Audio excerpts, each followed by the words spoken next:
So, welcome back. This is continues to be Corinne Wong, Council Member of the Law Society, to be your MC today. We will now have session 2, How do we protect the metaverse and digital space from online falsehood, defamation, and misinformation in the metaverse and digital space? The panel discussion will focus on legal reforms and developments in the metaverse and digital space and give us a reality check on the state of cybercrime, defamation, and misinformation, and talk about ways and means to maintain a fair, open, and honest metaverse and digital space. May we now invite the moderator of this session, Mr. Nick Chan, MXJP, Director of Asian African Legal Consultative Organization, ELCO, Hong Kong Regional Arbitration Center. Please join me to welcome the following speakers as well to join Mr. Chan for the discussion. Ms. Karen Yi Lin Che on virtual, President of the Malaysian Bar. Mr. Amer Alan Howie, Consulate General of Egypt in Hong Kong SAR and Macau SAR. Ms. Sandra Liu, Global Head of Privacy, London Stock Exchange Group. And Mr. Adrian Tan on virtual, President of the Law Society of Singapore.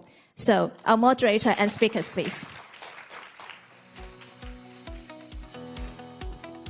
President, Ambassador, friends, hello. How do we protect the metaverse and digital space from online falsehood, defamation, and misinformation in the metaverse and the digital space? Metaverse is different for different people, I think.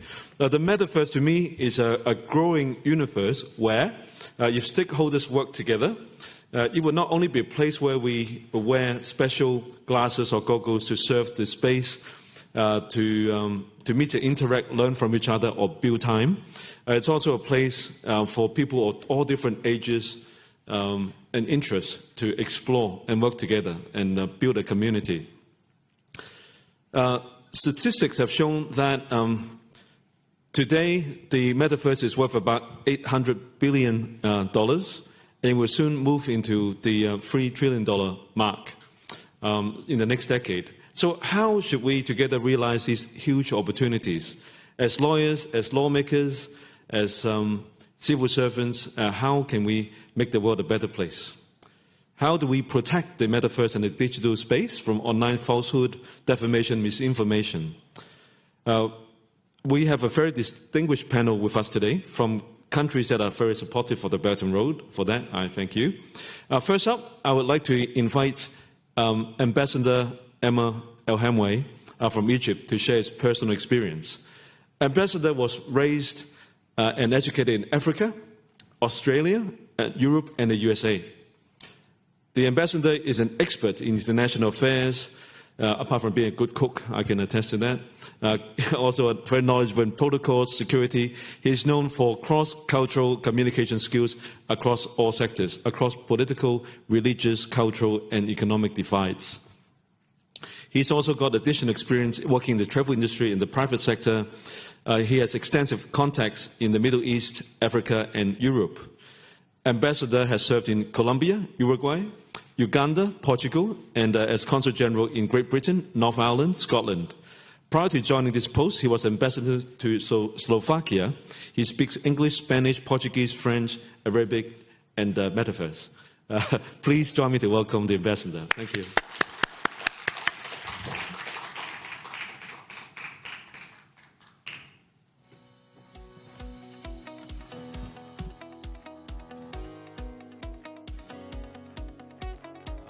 Good morning, everyone. Thank you very much, President Nick, my fellow panelists. I asked a friend about this session, and he asked me, why are you doing this session? Like, I'm government. I don't even know what metaverse is, so I'm going somewhere there. Normally, we don't accept very easily that there are things in life that people of government do not know. But the metaverse, is it social? Is it this new idea? So where do governments have to come into this world or virtual world? We're used to a very traditional world where we can feel it, trade it, and if we mention the Belt and Road, The initiative is a great initiative that was about to provide opportunity for people, exchange of goods and services. How can we do that in the metaverse? For us, social media, in my world, so there's two different worlds. There's the world that has the education and technology to sort of deliver content or create content. And there are a lot of other countries or other groups of people who receive the content. So I'm just talking from a more macro area. I'm not an expert in going into the details, which all the distinguished panelists can contribute to. We're in the business in government or most governments are elected by the people to serve the people. And in the process, they tell the people how they're better served. Right now, the metaverse is telling all of us, this is the future and no one has control. It makes it very difficult when governments mostly work on national security. So national security means that we have to be sure that those people or those agents or those states are not acting in a way that would harm our national security and our people. And we need to provide that for our people. So we need to understand that world, regulate it, and tell our people. And we have a lot of masses as well that are underprivileged or not as educated to keep up with the times. Becomes more difficult. So as I speak to you, in Egypt, they are having COP27.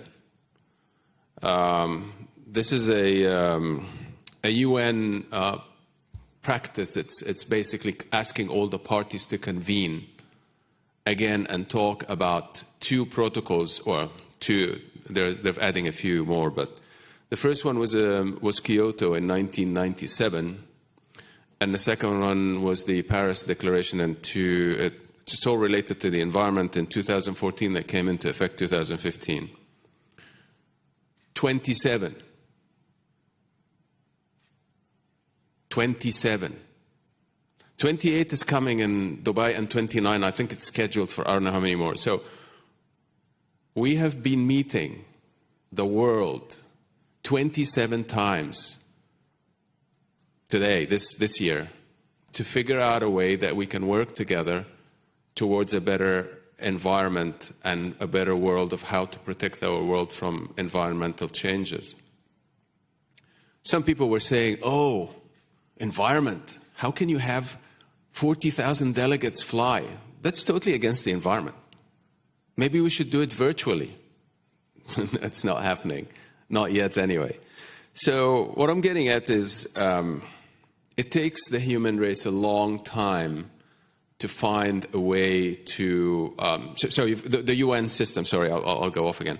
The UN system has its pros and cons. A lot of people think that the instruments that we inherited from Second World War are not working very well anymore. There's just meetings where people just talk about general stuff. But the rest of the world thinks it's a good opportunity to have dialogue and continue to progress. So the metaverse, to a lot of extent, has to go there. And people like me who represent government are completely ignorant to this, need to be part of this conversation and come to more events and understand this language and where it's going. So we can actually start having, as Nick said, like a whole sort of wholesome stakeholder engagement from all parties. I will very quickly go to a couple of points which are misinformation or defamation or things like that. And we see it from a not a legal perspective where you have assets and you have to protect them or your privacy. We are actually trying to help not get bad information about countries, not get bad information to our people, and how do we protect against that? There have been a few incidents in the past few years where I think the new social media has now been accused of giving misinformation that affected policies in countries and the well-being of their citizens. I don't want to mention anything politically incorrect, but we all know about what happened in a few elections recently. So it's at that stage that we are talking, and at that stage that the state media or state governments do not want this to be something that would disturb national security. How do we go forward maybe with the Belt and Road? Maybe I can use this platform to ask Nick maybe, and why don't we do an event, a big event, where we invite the stakeholders to come and talk about how this is going to go in the Belt and Road. Myself, from my experience, from what I've seen traveling around the world, traveling to the less fortunate part of the world where people are less educated, they have less means, we're falling behind now with the technological revolution again. It's going to take time. In an international platform, it's going to take time. So if we start with the initiative of the Belt and Road, so that's one area that can then be expanded into bigger areas. I think the world that we live in is going to turn into cities that are influential in making the future, cities that can then have as a distinguished group of people who know how to resolve these disputes. They have the legislation. I think that the bigger picture for bigger countries is not going to be easy to be able to surrender how we talk about the content. What does it mean to our GDP? Where is this going? We like to tax everything. We don't want anyone to make money without paying taxes to us. So, there's a lot of. I'm not going to waste your time on this. I think I was just trying to play the devil's advocate and show that there's a lot more that we need to talk about, a lot more to learn. But then Hong Kong can become a great bridge, I think, with its tools. And when I see the regulations, legislations that have been affected here, bigger governments, bigger countries will have a lot more difficulty to work out a framework quickly to accommodate this future need. I will stop here. I don't want to take too much of my time. I think the questions will maybe bring us to a few more points that we can discuss. But we are looking at a format that should address how the future world or the metaverse or your avatars or the freedom of speech and interaction between people can be fair, just, and safe. Safe in terms of who is talking to who. We don't want to know that, but you have to find a way to provide safety and a good level playing platform for the whole world. Thank you very much.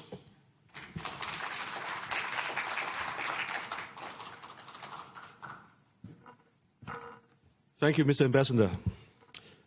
We'll come back to the points you raised in our group chat. I would now like to turn to Sandra Liu, Global Head of Privacy of the London Stock Exchange Group. Sandra coordinates and provides strategic advice on privacy-related matters across the entire LSE group. She leads a group's data privacy team that spreads across many different regions. Sandra is a member of the International Association Privacy Professional Asia Advisory Board, contributing to its development. She's an experienced lawyer in data privacy and protection and risk management with regulatory background, more recently in financial industry, data, technology, so on. Sandra has spent many years, but in his last role at the Privacy Commissioner's Office, she was the Senior Legal Counsel, where she led the team that contributed to the development of guidance, enforcement, litigation, compliance, and policy. Before that, she was a litigator. Sandra is a qualified solicitor in the Hong Kong SAR with a Masters of Laws degree and a proud member of our Law Society. Sandra, over to you. Thank you.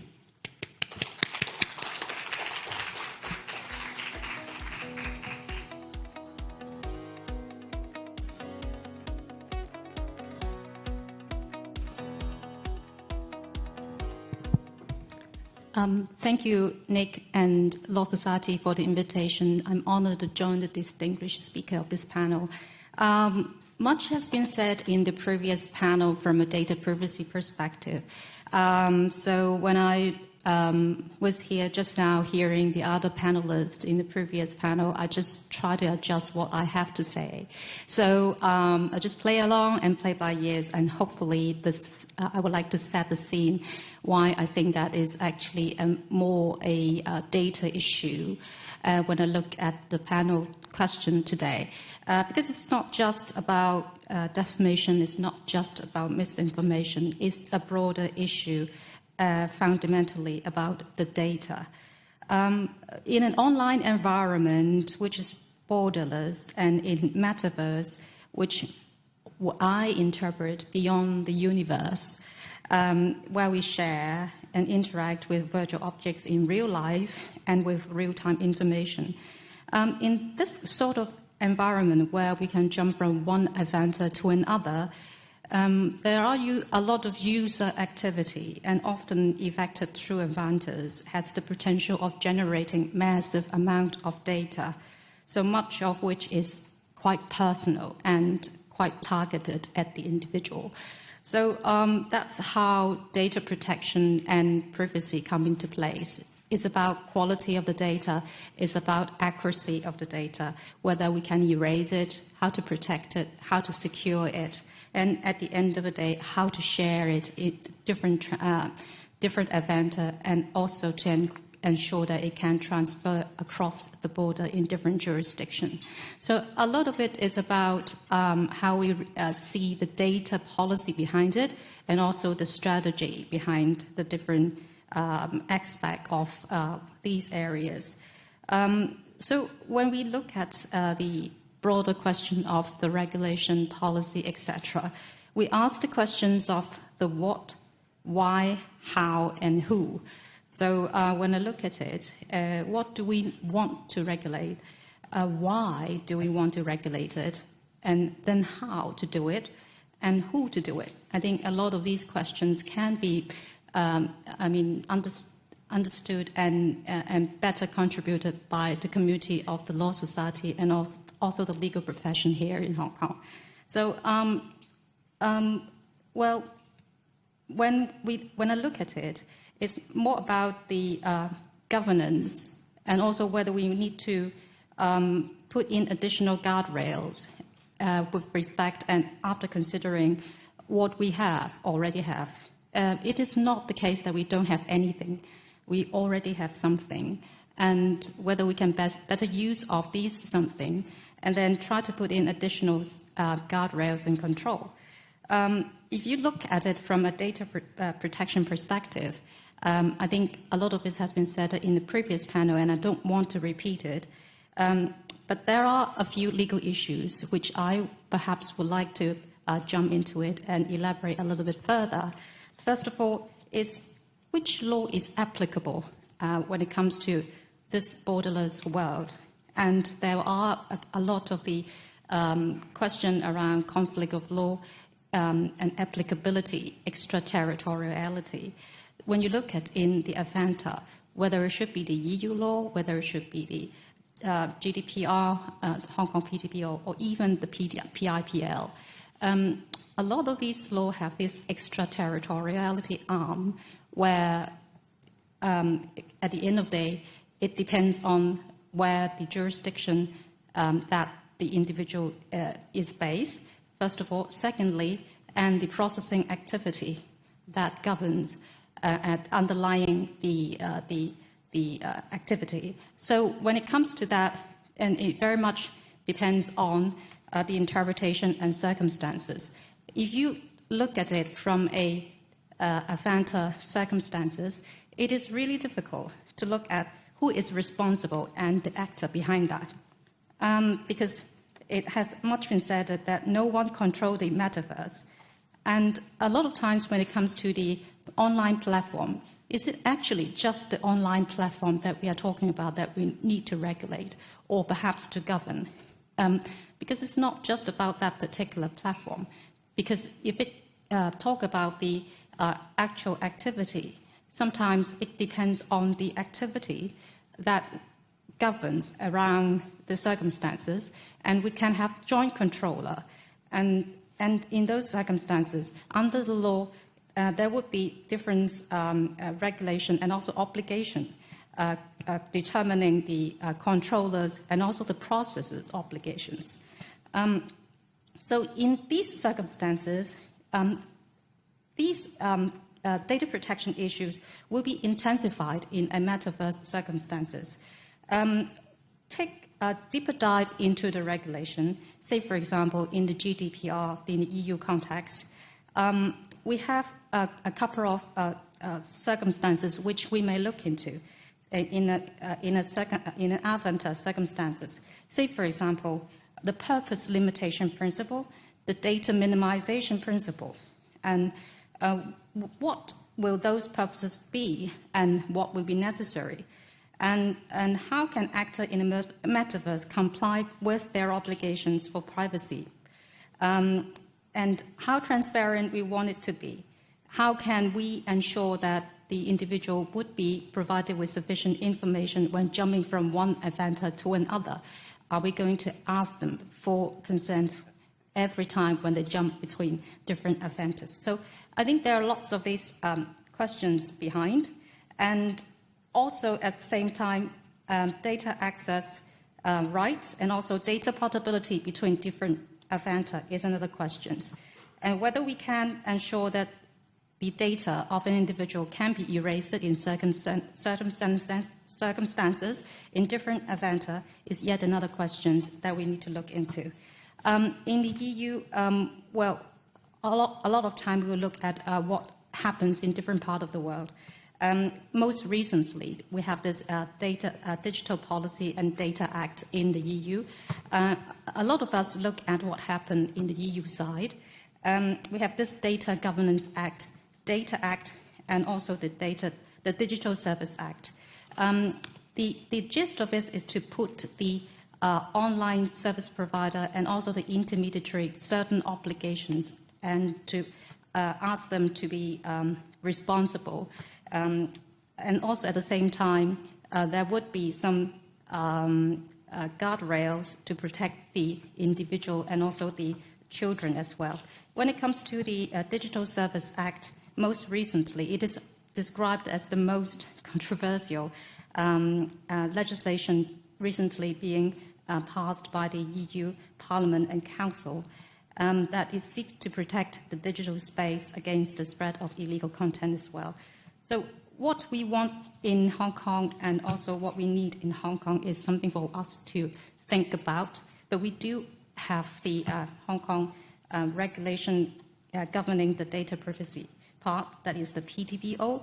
The law has been updated twice, recently to introduce certain offences, but we haven't been taken too much of the in-depth deep dive into it. The Constitutional and Mainland Affairs Bureau has recently announced that they will also look into a comprehensive review of the law. And on that, I would say we have much to talk about. But I would say it wouldn't be just the security side, but also at the same time look at what we need from a data protection side of the participation that we need from the community, from the legal profession. Say, for example, the appointment of the data protection officer and also the accountability principle that a lot of the organization help to build data protection within organization. So a lot of these we may have to unfold during the session that we are going to talk about later on. So I will hand over to Nick because I'm just aware that there are lots to be covered in the other sessions.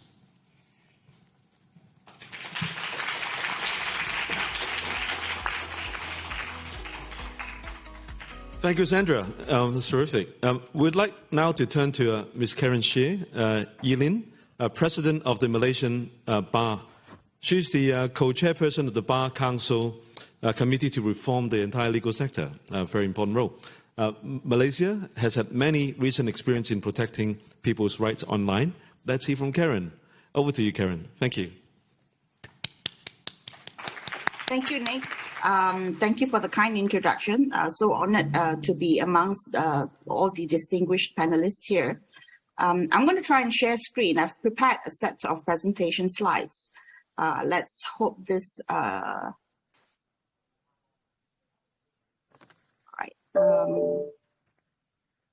I'm not sure if you can see the screen. Yeah, so, my understanding of the metaverse is that, this is a entirely new universe where we all have a different digital identity, or maybe even more than one digital identity in a digital space. And basically what we're doing is that we are living in two universes in parallel. And this, of course, is a very empowering tool, because then it enables both of us, all of us, to exist in the real world as well as in the digital world, and to do all kinds of commercial activities, to do even, for social interaction. And the whole new two universe to us gives us so much of freedom to do a lot of things beyond what we ever imagined. And, in Malaysia, it is the same. The metaverse has also taken hold in Malaysia. Some businesses have started selling NFTs, or the non-fungible tokens, to customers. And this have launched the virtual platforms to customers to play games, to order food, to, earn points, order products. And these are actually, usable in our real life situation. So, for example, Tiger being one of the brand names for beer, launched its first street food virtual festival in December of 2021, where users can pick up an avatar and access a virtual platform in order to order local food from vendors. And many international companies such as McDonald's, JP Morgan, and Disney have a presence in the metaverse, all of them selling non-fungible tokens, or NFTs, and offering virtual experiences such as concerts or games in order to entice and engage with consumers. In Malaysia again, in January 2022, a local fashion brand called Petzl and Mortar Clothing collaborated again with Tiger to launch the Lucky Tigers NFT collection, selling approximately 6,688 NFTs, which amounted to 3 million ringgit Malaysia in revenue. So, it's a big bandwagon in Malaysia. And then moving on to digital currencies and digital tokens in Malaysia, the currency in Metaverse is known, of course, as the digital currency. And in Malaysia, the two regulating bodies are the Malaysian Securities Commission and also our Central Bank of Malaysia. Apart from the traditional pieces of legislation covering the currency in the real world, Malaysia now has in place the Capital Markets and Services Prescription of Securities, Digital Currency and Digital Token Order of 2019, which is a subsidiary legislation under our Central Bank Act. And under this particular order, digital currency or digital token are securities for purposes of security laws in Malaysia, provided the digital currency fulfills the requirement and the criteria set down in the order. So, the digital currency in Malaysia, it is not a legal tender in the real world in Malaysia, not recognized as something which you can use in order to enter into transactions. Because, in Malaysia, we just use the local currency of Ringgit Malaysia. That is considered as the legal tender. Having gone through the whole idea of what Metaverse is and what can be done in a completely different universe, obviously, there are new possibilities will also expose us to new risks, challenges, and of course, a lot of abuse. The three areas, privacy and data protection. But, I won't touch too much about it because Sandra had already spoken at length about this. And then there is the fake news or misinformation and also the spread of hate speech. That is something which is very prevalent in the metaverse at the moment. And obviously, another area which I am quite passionate about would also be sexual harassment on metaverse, and governing the entire metaverse and digital space with all these risks and challenges on these issues would require some sort of regulation, in my view. There is so much scope of illegal and malicious behavior that can take place in the metaverse. And this means that while there are rewards about, a completely new world, freedom of speech, the ability to be able to say as much as you want, it comes with drawbacks and also, of course, all these challenges that we have to face. In the issue of privacy and data protection, we know that metaverse has created a whole new world of cybercrimes. It's a very immersive environment where it allows existing crimes to take place at a larger scale in the metaverse. The issue of privacy and data protection, of course, will also mean that there's a huge collection of data for our identities, and the collection of that data could include things like biometric data, maybe even eye movements, body language, which will leave a data trail. And this potential invasion of user privacy can be harvested and abused, especially when it is used without the consent of the identity of the person. On misinformation and spread of hate speech, I think we are all fully aware what happens in the metaverse insofar as misinformation and spread of hate speech is concerned. We are also aware of what is known as a deep fake, where there is the form of reenacting an individual's face and synthesizes their speech to potentially manipulate users into believing all the information that they see, even though they are not accurate. And we've seen, I think, in some videos where Obama was apparently giving a speech, but it was proven to be a deep fake. So in this kind of situation, the metaverse is a fertile ground for disinformation and fake news. And we can expect to see that problems that currently exist on social media, like harassment or hate speech or even defamatory content, to take root in the metaverse. If we think about some of the authorities that have spoken on this, and Bloomberg being one of it, the creators of tech startups such as Sensorium Corp envisioned a world of social interaction for its avatars when something actually unexpected happened during one of its demo of their tech startup. And one of its bots named David, who, when asked what he thought about vaccines, began spewing health misinformation, and he claimed that vaccines are sometimes more dangerous than the diseases that they try to prevent. So this is an example and demonstrates how easy it might be for people to encounter untrue content in the metaverse, and consequently how difficult it is to manage and control misinformation over social platforms or digital platforms. And I'm moving on to sexual harassment issue, the area of sexual harassment. So the metaverse is what we have, what we call consists of haptic technologies. It makes harassment very traumatizing to people who are on digital platforms because it feels like real experiences.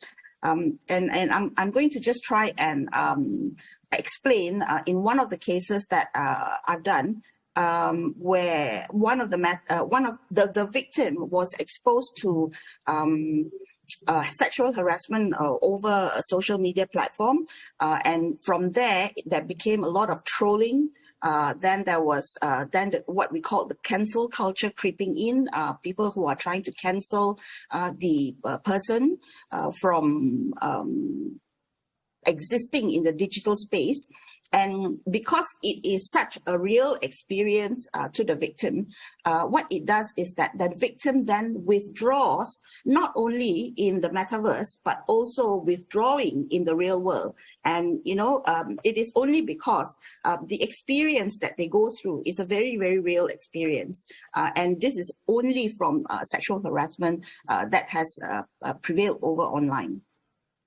So, I think that these are some of the areas which we definitely need to look into in order for some kind of management or regulation.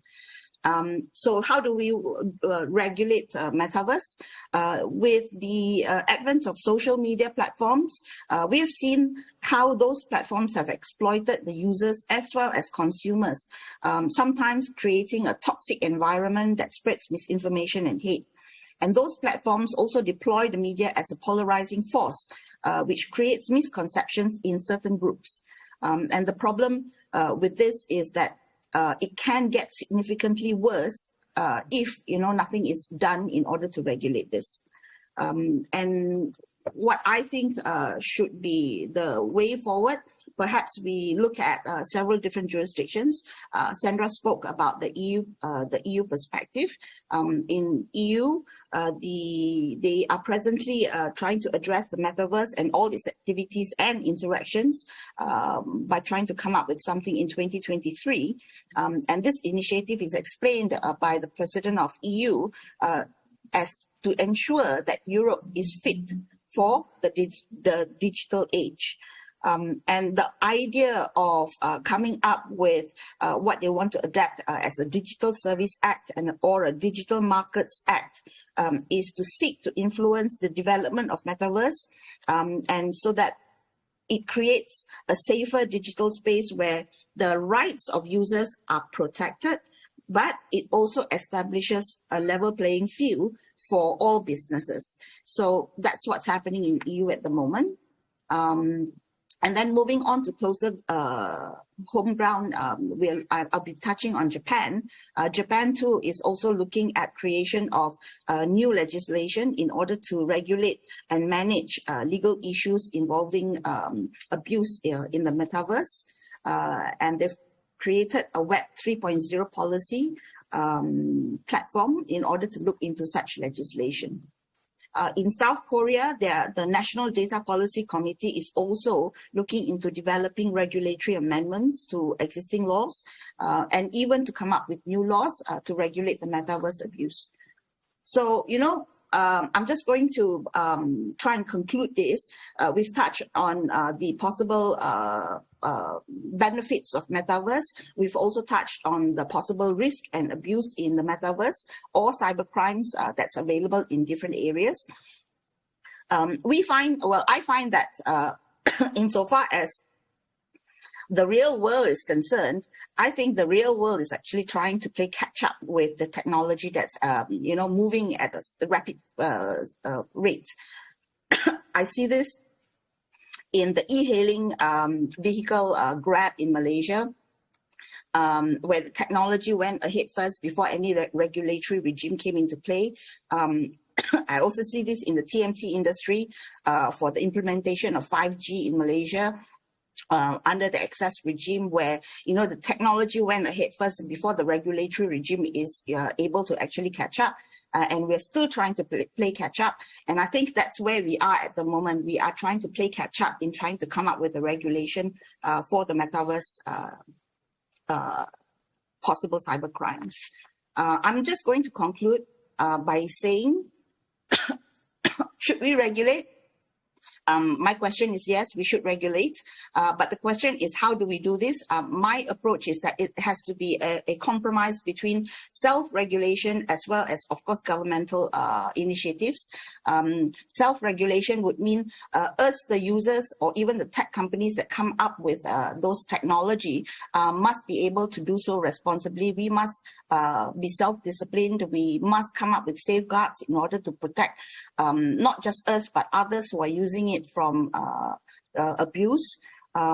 I think that stakeholders, such as like tech startups or even initiatives in respective jurisdictions like sandbox initiatives, they too have a role to play in order to ensure that those people who actually do a startup must be responsible enough, okay, to come up with their own personal safeguards or boundaries to guard against those abuse. And finally, of course, the governments need to be a lot more proactive in terms of coming up with regulations at a faster speed, because, you know, we don't want to have to keep playing catch up where technology is concerned. So I'm going to leave us at that point, and I'm happy to take questions at the Q&A session later. Thank you.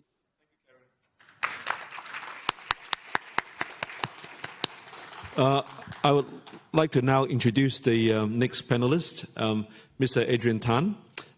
Adrian is the president of the Law Society of Singapore. He has a degree in computer science and psychology, and he used to work for a government law tech company that assists with resolving problems, dealing with network issues, and I think also healthcare issues. So Singapore has recently passed laws called POFMA and FICE, if I pronounce it right, FICE. And also there's been a new development yesterday, Wednesday, so about online safety. Over to you, Adrian. Thank you. Thank you. And this is good morning from Singapore. My name is Adrian Tan. I'm the president of the Law Society of Singapore. I'm also the head of technology and the intellectual property department of my law firm, TSMP Law Corporation. I'm sorry I can't join you physically in Hong Kong today. My travel plans are disrupted for health reasons. But we in Singapore are always interested to learn about legal developments in Hong Kong, because in so many ways, Singapore and Hong Kong are so similar. We're roughly the same in size and population. Our cities are roughly the same size too, and roughly the same type of history. We were both subject to colonization from the British. This leads to a similarity in legal systems. So today I'm going to tell you about 3 laws that Singapore has passed. And I think that by looking at these 3 laws, we can see how countries who are not in the West, like Singapore, like Hong Kong, and also countries affected by the Belt and Road Initiative, will be able to handle foreign influence, false information, and so on. With that, I'm going to start sharing screen to show you my slides.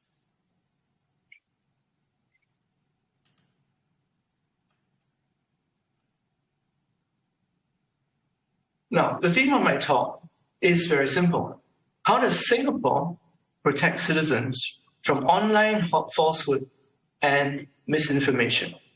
So it's about one country's experiment, my small country, Singapore, protecting the people who live here from 2 types of threats: online falsehood and misinformation. So to do that, we have 3 kinds of laws. Now, the first I want to talk about is the Protection from Online Falsehoods and Manipulation Act. This is, in Singapore, it is called POFMA. Now, this law was passed in 2019. So at the time, in 2019, the big news was not COVID. The big news in 2019 was about 2 things: Brexit in the United Kingdom. This is where people in the United Kingdom voted to leave the European Union. And on the election of United States President Donald Trump. What was common in these 2 incidents was that many people were taken by surprise at the outcome and by the use of fake news on social media. So that happened just before 2019. And the Singapore government looked very closely at the situation. They thought that it was important to prevent the electronic communication of false or misleading information. As always, the Singapore government consulted the public and industry leaders before enacting the laws. Now, social media companies such as Facebook were invited to come to Singapore to talk about these proposed laws. And as you can imagine from the West, there were many strong views that any way of controlling social media companies would infringe Western values of free speech. I think we all subscribe to this important value. But the Singapore government also had a value of protecting the citizens from receiving false information. So the Singapore government observed that Facebook and other social media sites during Brexit and during the election of President Donald Trump had unwittingly been used to spread fake news. It resulted in social divisions, misunderstanding, and conflict. So the Singapore government passed a law called POFMA, and it's basically to protect Singaporeans from fake news and manipulation. Basically, POFMA does punish people who make a false statement, not any kind of false statement. For example, we can say many false things on the internet, and that won't affect POFMA. POFMA is only concerned with 6 types of false statements. The first is a false statement which harms national security. A false statement which harms national security. The second is any false statement that is prejudicial to public health, public safety, public tranquility, or public finances. These are the things that Singapore as a nation is concerned with. Confidence in public health, public safety, public tranquility and peace, and public finances. POFMA also affects anyone who makes a false statement which is likely to harm the friendly relations of Singapore with other countries. So anyone who makes a false statement which harms the diplomatic relationships of Singapore with other countries can expect to be hit by this law called POFMA. Fourthly, POFMA also affects any false statement which is meant to influence the outcome of any kind of public elections. In Singapore, we have presidential elections, general elections, and by-elections, and referendums. If anyone makes a false statement that is meant to influence the outcome of a national election, POFMA will act to stop it. Fifth, POFMA acts against anyone who makes a false statement, which is likely to incite feelings of enmity, hatred, or ill will between different groups of people. So in Singapore, we are a multicultural society. We have Chinese, we have Indians, we have Malays. Sorry, can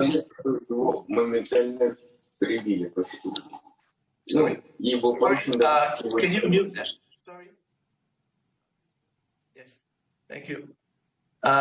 Incite feelings of enmity or ill will between different groups of people. Now, in Singapore, we've had a history of racial conflict, and that was in the 1960s, many years ago. There is also tension between different groups of people from different religions sometimes. It's very rare, but when it happens, it can be very dangerous.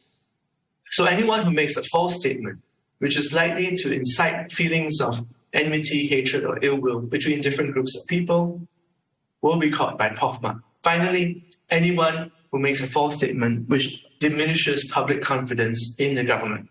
So it's all about false statements only in these 6 categories. Now, who gets to decide what is a false statement? Is it a question of opinion? Well, it starts with a government minister saying something is false. So the government minister must start by writing an official declaration that a statement that is published on the internet is false.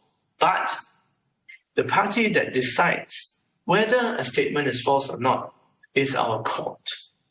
The Singapore High Court has the power to say whether the statement is false or not. So the court may disagree with the minister. And if the court disagrees with the minister, we'll see what happens in a case that I'm going to tell you about. So it starts with the minister writing a notice to a party that communicated a false statement. And that notice says, look, you have said something false. Now you have to correct it. And this is the correction that I want to give you. And you must put it on your website, or you must publish it in the newspaper. So that's the start. Then the party that receives this notice has the power to challenge the minister in court. And if the statement is not false, it is true, then the party need not comply with the minister's order. So one example, let me tell you about what happened in January 2020. If you remember January 2020, this was just around the time that COVID was beginning to spread around the world. And there was a lot of anxiety and concern at that time about this new virus. So at that time, January 2020, there was a popular website in Singapore which falsely reported that a man died after developing severe pneumonia, which is a way of saying that he died from COVID. At that time, we didn't have such a name as COVID-19, but it was implied that he died from this scary new virus. So the next morning, the Singapore Health Minister issued this POFMA directive to tell that website to correct that false information.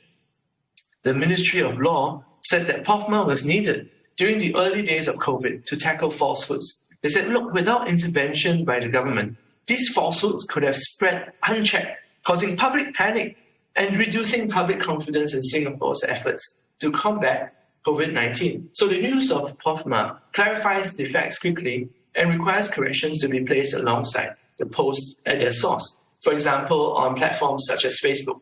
So you can see that POFMA is very fast. The day before, the news came out and it was false. The day after, the government stepped in and said, no, your statement is false. You must publish this correction notice. And why is speed important? It's because in the age of social media, people just read things and share them very quickly. And if you don't act fast, the news could spread all around the world. Singapore has COVID, people are dying. It's very important to use legislation to stop the spread of fake news, and the legislation must allow for quick action. Now, let me tell you about the second law. Remember, we have 3 laws to talk about. The second one is very interesting. Foreign Interference Countermeasures Act. Now, we call it in Singapore, FICA. So what is FICA about? FICA is about foreign influence. So FICA provides measures to prevent, detect, and disrupt foreign interference in domestic politics conducted through something called Hostile Information Campaigns, or HICs, and the use of local proxies. That means Singaporeans who become the mouthpiece of a foreigner. So this is the aim. FICA is supposed to detect and disrupt any foreign interference, whether coming from a foreign source or a Singaporean mouthpiece. So what does FICA do? Well, FICA means that the government has the power to issue directions to various entities such as social media services, relevant electronic services, internet access, anybody who runs a website, a blog, social media, to help the government investigate and counter hostile communications activity that is of foreign origin. So if you have your own blog, or if you're commenting on social media, or you have a channel, FICA can talk to you. FICA allows the government to ask you about the post that you have just shared, where did it come from, what is the source, to investigate, to find out whether it comes from the foreigners. FICA also includes offenses relating to secret foreign interference, basically spying. So FICA doesn't apply to Singaporeans. It's a special law about foreigners. FICA allows Singaporeans to express their own views and to act on their own conscience. It doesn't apply to foreigners who are just reporting or commenting on Singapore politics in an open, transparent, and attributable way. So even if their comments criticize Singapore or criticize Singapore government, it's okay. It's okay. As long as the reports are attributable. That means someone puts a name on it. Even if a foreigner writes something that criticizes Singapore government, or the country, that's okay. Just state your name. FICA is against people who secretly write things and they don't say their name. Let me just move on to the next slide. Now, there's a lot of things that FICA can do. I'm not going to go through this right now. I've included this in the slide. I understand the organizers will distribute this version of the slide, which is the latest version. And basically, the government has many, many powers. It can stop communication, and it can make you have a message, and so on. So FICA came into effect not long ago, 7th of July this year. But there is another part which hasn't come into effect yet. So there are no cases that I can tell you about. But it's a law that was widely reported by the foreign media because they assume that they are being targeted by this new law. They're not.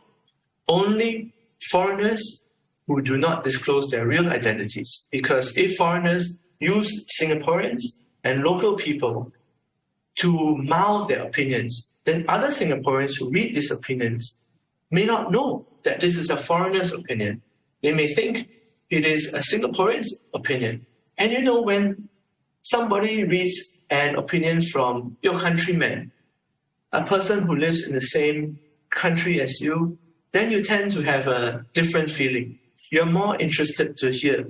If you read something from a foreigner, then immediately you'll say, oh, okay, this is a foreigner. I will still try to respect their opinion and understand it. But I also know that he does not live here and he may not appreciate my conditions. So it makes a big difference if the writer is truthful about who he is or is not truthful. So FICA is about being truthful. Now, the last law that I want to tell you about, and this is the last slide, and Nick alluded to it just now, and well done, because this just happened in Singapore. It's very new. Yesterday, there was a new law that was passed unanimously in our parliament. Unanimous is important because in Singapore, we have the governing party, we have opposition parties in parliament as well. Very unusual for a bill to be passed unanimously. But everyone saw that this was an important law. Now, what is this law about? It makes social media platforms liable for not protecting Singaporean users from online harms. We're talking about children, young people, and just adult Singaporeans. If we read something on social media, sometimes we can be affected by it. So, for example, there may be posts about suicide, or self-harm, or child sexual exploitation, or terrorism, or some people talking about racial or religious matters, posting information about public health. This is not about truth anymore. This is about people's opinions. When those opinions are talking about very sensitive subjects that the readers may read and then use the information to harm themselves, then this law allows the government to take down those posts, to say to the social media platform, take down these posts because they are not healthy for all of us. So with this law coming into place, it will take effect in 2023, and we will see what happens. Now, at the end of the day, when we look at the laws passed by Singapore, you can take Singapore as a laboratory experiment. Because we're so small, we can pass our laws very fast. And because sometimes we think we're caught between our Asian culture and Western influence, and we feel like a small boat in the middle of a big ocean. And we do our best to protect ourselves and to keep everybody inside this boat safe through our laws. So if our laws work, protecting people from online harm, falsehood, foreign interference, then I think they can be a good discussion point for how other countries and other societies can think about online harm and protection. But with that, thank you very much. And it's been a pleasure talking to you. I'm looking forward to answering all your questions. Thank you, Adrian. Thank you, fellow panelists. And now we move on to our fireside chat. But don't mean to interrupt your drinking, Adrian. Many of the three laws you mentioned tackle the digital space. I presume it also tackled the metaverse or support the growth of the metaverse, I should put it more positively. And how, are your local parliament how are you dealing with, as lawmakers, or how are they dealing with the extraterritorial issues and human rights issues or challenges? Has that been discussed in courts, challenged in courts, and how's that been dealt with? Thank you. Yes, that's a great question. So let's talk about the metaverse first. At the moment, the thinking in Singapore is that the metaverse is an extension of the online world. So anything that's taking place in the metaverse would be covered by the three laws that I mentioned. Eventually, I have no doubt we'll have a special metaverse law, but only as the metaverse becomes more developed. For the time being, I think having these three laws is sufficient to protect Singaporeans from these issues. And your second question is very interesting as well. And it mentions this phrase, human rights. So this is a concept I would say Singaporeans think about in relation to individual rights balanced against social responsibility. Now, in Singapore, we have a great value on social stability and harmony. This is because in our history, there has been racial conflict, there has been terrorism, and all kinds of bad things in the past. And although Singapore is stable and successful today, we look around the world and we see it is so easy for small countries and even big countries, like the United States, like Europe, like countries in Asia, to suddenly become unstable, to have citizens fight against each other. So Singaporeans ask themselves, we respect human rights, but we must also protect our social structure. And how do we use our laws to balance this? They do it through consultation. There will never be a perfect answer. There will always be people on the left and the right being very unhappy with the laws. But I should say, we're fortunate that most Singaporeans are largely satisfied with the balance that we have.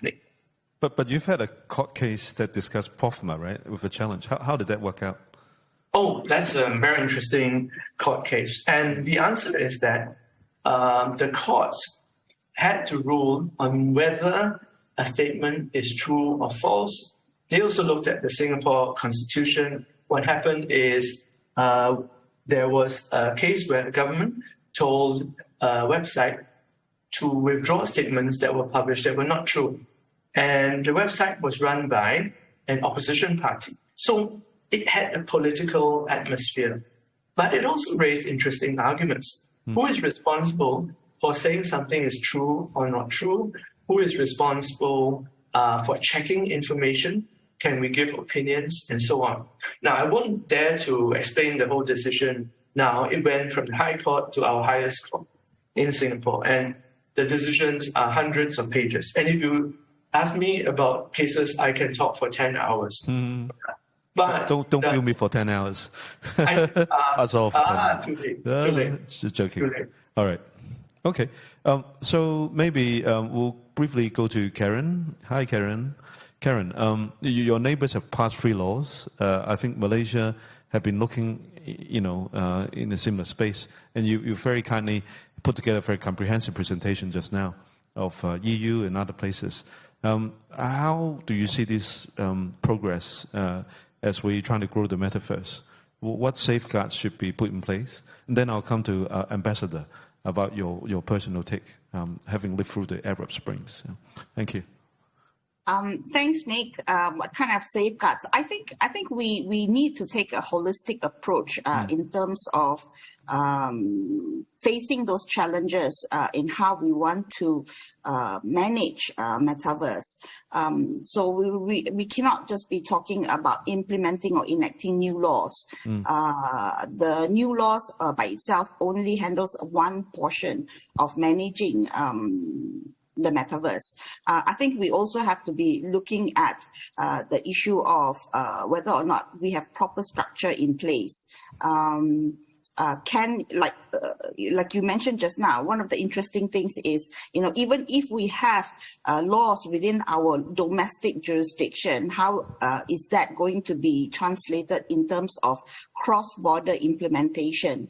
And the structure that I would be looking at is very much within the model of what the anti-money laundering structure in the world, where they have the Financial Action Task Force, which sits, all the representatives from the central bank, and they try to manage the money laundering laws across the world. By trying to grade the countries, and then after that, by trying to get the countries to buy into owning and being accountable to money laundering and counter-financing terrorism. So if we can do that, and if we can have that kind of a structure within our world, where all the countries come together and we sit together, pool our resources together, and then after that, roll out a particular program or have a safety standard which is to be implemented across the world, and to have the countries to adopt those safety standards and enact certain laws in order to manage the metaverse. I think that kind of holistic approach would be the most useful to deal with metaverse. Thank you, Karen. Ambassador, where do you see us going with the metaverse to help reduce the digital divide and alleviate poverty? In your part of the world. Thank you. But this just shows you that we do need 10 more hours, actually, and the complexity of this issue and the intervention of the great input of the panelists. We are living in a parallel world. We've always lived in a parallel world, almost. And how can we preserve our culture? If there's no post-colonial world, this post-World War II perhaps, but then again we have the same as Asia. We want to preserve our own identity, and we've gone through problems. We've had wars. We've had the same thing as if you mentioned the Arab Spring. The Arab Spring was a threat that has actually wiped 2 or 3 countries of existence. Right now we have 2 or 3 countries in that region who no longer exist the way they did for many years in history. So how do you protect your citizens? So that's the physical. Now the parallel technological part, then we've also introduced a few laws. And I've very quickly mentioned that 2 or 3 people had actually committed suicide because of problems on the internet. So catching up with all of this nationally, and then implementing this internationally, as I told you, 27 meetings, and we're still talking about the same thing.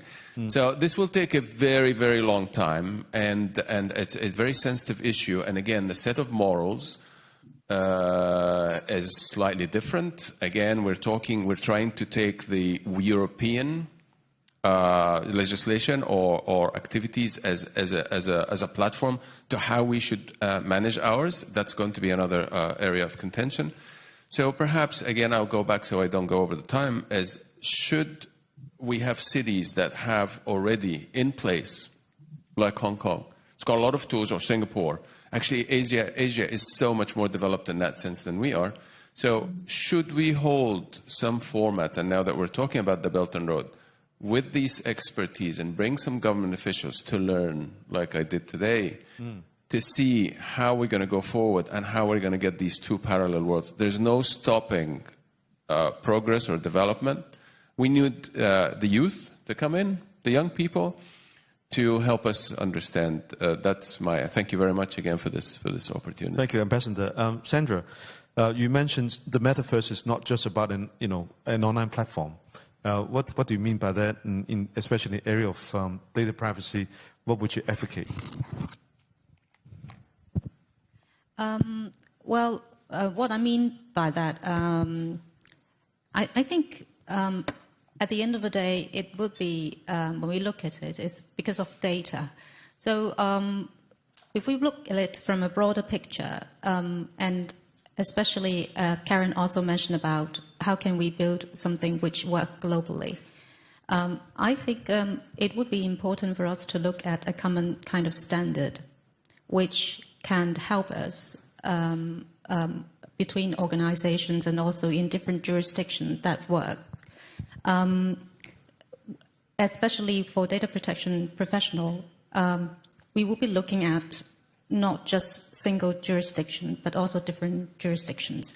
So basic principle, how does it work in different jurisdictions, data framework that built on accountability principle, especially in jurisdiction where it's not yet the law, but it depends on a lot of the approach by the organization.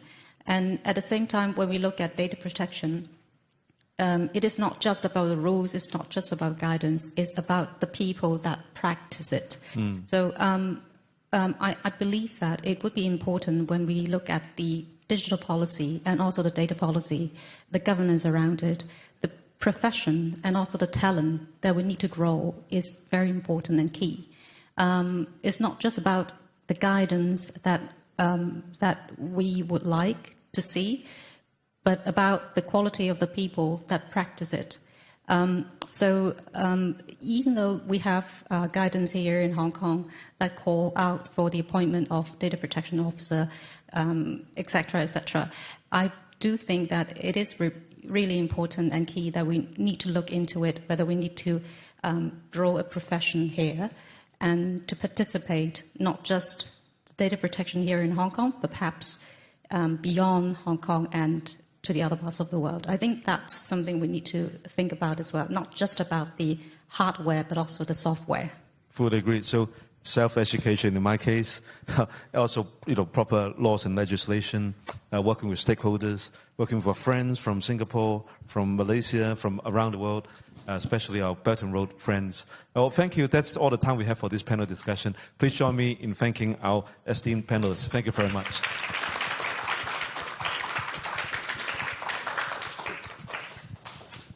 Thank you very much. So just now, we have heard from our guest speakers, the moderator, Mr. Nick Chen, MXJP Director of Asian African Legal Consultative Organization, ELCO, Hong Kong Regional Arbitration Center. Physically, Mr. Amir El-Hanawi, Consul General, Consulate General of Egypt in Hong Kong SAR and Macau SAR. Ms. Sandra Liu, Global Head of Privacy, London Stock Exchange Group. Virtually, we have Ms. Karen Yilin Che, President of the Malaysian Bar, and Mr. Adrian Tan, President of the Law Society of Singapore. So I'm sure all the audience have benefited greatly. So now may I invite Mr. Chan to present a souvenir to the guest speakers as a token of appreciation and to take a group photo.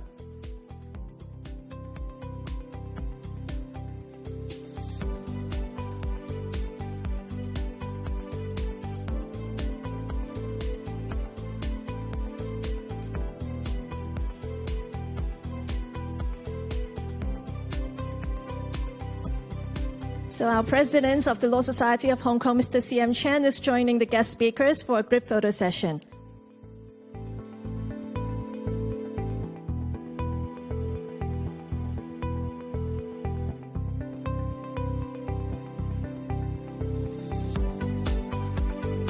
Ready, say cheese.